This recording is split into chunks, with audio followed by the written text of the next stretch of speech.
Maar wat gaan jy dan nou doen? Wat staan dan nou dat jy doen vir jou geliefdes wanneer jy byvoorbeeld met demensie gediagnoseer word? Ek is gevra vandag met jy dat ek wil praat oor die regsgedeelte nadat jy dan nou met demensie gediagnoseer is en dan ook oor volmagte. So kom ons begin met volmagte. So wat is 'n volmag?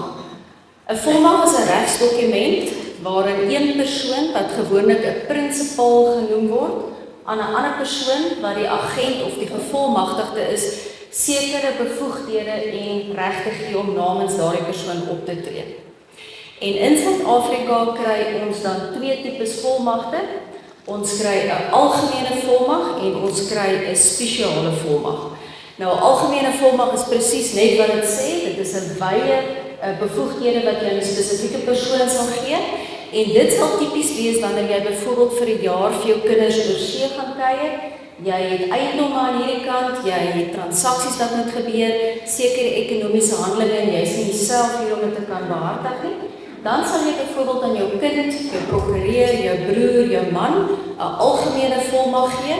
Jy gaan vir 'n jaar oor see, daardie persoon hanteer jou sake asof dit jy self is wat jou sake hanteer.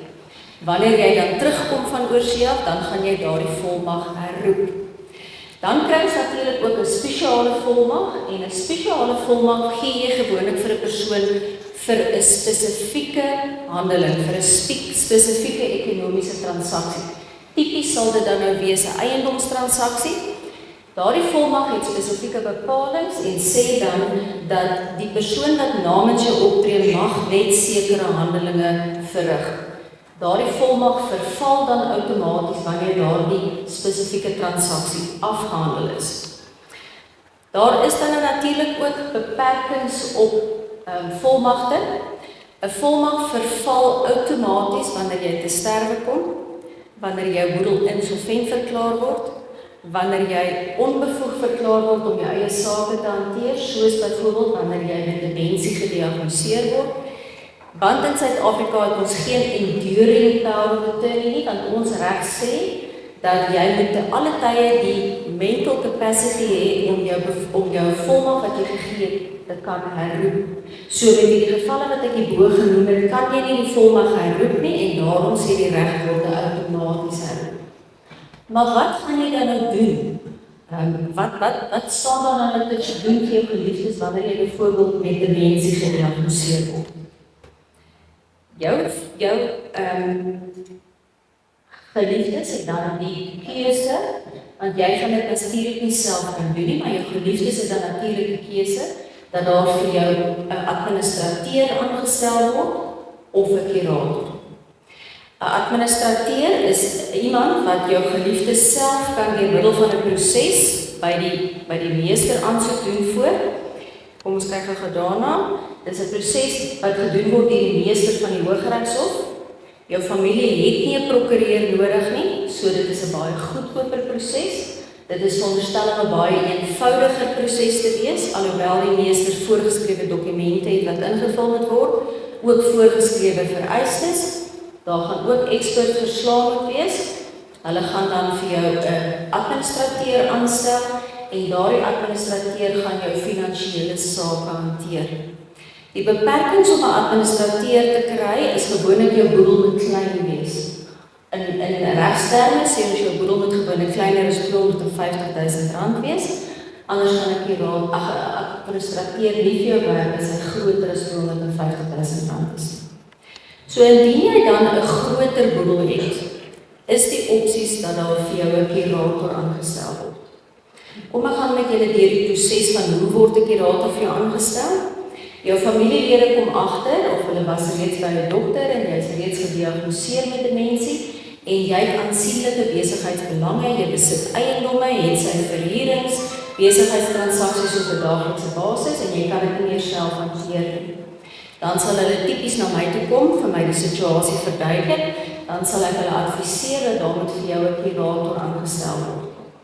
Ek sal hulle dan ook adviseer dat hulle moet jou na 2 experts toevat wat gewoonlik mediese dokters is in verskillende spesialistvelde, sodat hulle 'n verslag kan uitreik wat ons gebruik as ondersteuning by 'n hofaansoek. Ons sal dan tipies 'n kurator ad litem, dus ons het gaan onthou, A is eerste in die alfabet en die finale kurator is 'n bonus, hy is later in die alfabet. Dan sal ons vir jou 'n kurator ad litem nomineer, wat gewoonlik 'n advokaat is. Ek stel dan 'n eetsverklaring op met jou familielid wat die eetsverklaring aflê. Die twee experts se verklarings word se verslag word aangeheg by hierdie verklaring en ons gaan dan hof toe. Indien die regter tevrede is dat die omstandighede van so 'n aard is dat daar wel vir jou 'n kurator aangestel moet word, dan sal die regter vir jou eerstens 'n kurator ad litem aanstel. Die doel van 'n kurator ad litem is om jou te verteenwoordig tydens die hele hofproses, sodat jy nie onregverdig behandel word en dat daar nie vir jou 'n kurator aangestel word as dit nie werklik nodig is. Die hof sal dan die kurator ad litem aanstel en dan is die kurator ad litem se werk om onderhoude te voer met jouself, met die mediese personeel, die mediese experts wat jou verslag uitgereik het, en dan ook met enige familielede wat met jou in aanraking kom wat kan getuig oor wat is jou situasie. Dan gaan die aansoek vir 'n tweede keer terug hof toe. En dan wanneer die regter tevrede is, dan sal die regter sê, goed, kom ons stel nou vir jou 'n kurator bonus aan. Nou die doel van 'n kurator bonus is om jou finansies oor te neem. So hy sal dan in jou voete kom staan en alle regskontrakte namens jou aangaan. Hy sal beheer van jou bankrekening. Hy sal as jy verhuuringskontrakte het, dan sal hy beheer neem daaroor en hy sal jou dag tot dag uitgawes betaal. Hierdie kurator bonus is gewoonlik of 'n naby familielid of is 'n professionele maatskappy wat daarin spesialiseer. En dit moet gewoonlik iemand wees wat kan sekuriteit stel aan die meester van die Hooggeregshof. Hierdie persoon kan dan verantwoording doen dat hy of sy nie jou fondse wanbesteed nie. En daarom moet hy sekuriteit stel. Die kurator bonus kan nie begin met sy werk na die hofbevel nie. Wanneer hy die hofbevel in hand het, moet hy die hofbevel by die meester van die Hooggeregshof indien en dan reik die meester soos met bestorwe boedels 'n aanstellingsbrief uit.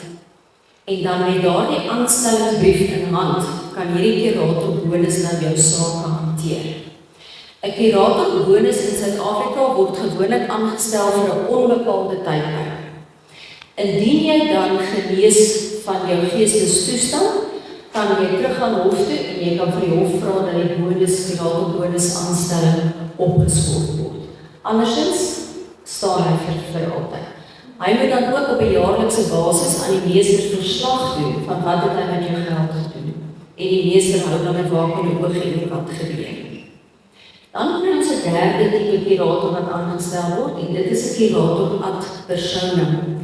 En dit is presies net wat dit sê, die kurator word oor jou as persoon aangestel. Dit is basies neem hy die funksie oor van 'n voog oor 'n kind. So maar, jy gaan in hierdie aftreeeenheid bly of jy gaan in hierdie versorgingseenheid bly. Maar jy moet gaan vir hierdie mediese behandeling. Dit is nie die funksie van 'n bonus, kurator bonus nie, dit is 'n kurator ad personam wat daardie funksie vervul. Ek kan vir julle sê dat ons het in Desember maand het ons 'n aansoek gedoen vir 'n persoon, ek dink hy was in sy 40s, in sy vroeë 40s. Hy was nie gediagnoseer met demensie, dit was 'n ander geestestoestand waarmee hy gediagnoseer is en ons het vir hom al 3 die kurators aangestel en die aanvanklike aanstelling het plaasgevind nog sonder mediese verslag, so erg was sy toestand gewees. So wat is baie belangrik om te onthou van wat jy kan huis toe vat van vandag? Julle moet in gedagte hou dat as jy 'n volmag aan iemand 'n volmag gee wanneer jy nou byvoorbeeld oor see gaan, is dit baie belangrik om te onthou dat jy moet vooruit beplan. Jy moet die persoon vir wie jy die volmag gee, moet jy baie mooi kies. Dit moet iemand wees wat jy kan vertrou, want onthou, daardie persoon gaan optree asof hy jy was. So jy wil nie iemand hê wat sommer jou geld gaan verkoos. 'n Volmag verval outomaties. Jy moet dokumente byderhand hou om dan 'n volmag vir iemand te gee. En dan familielede, wanneer daar vir jou 'n kurator aangestel moet word, verkieslik. Jy kan iemand in jou lewende testament, ek weet nie van julle het 'n lewende testament, of weet wat is 'n lewende testament nie. As jy wil, kan ons julle daaroor ook op praat. Jy kan 'n gekose kurator nomineer in jou lewende testament. Maar dit is dan ook raadsaam om jou testament en jou lewende testament in orde te kry terwyl jy nog gesond is vandag. Want jou kurator kan nie namens jou 'n testament maak nie. Dit is iets wat net jy self kan maak. En onthou altyd dat 'n volmag is nie boedelbeplanning nie. En dis ek. Baie dankie.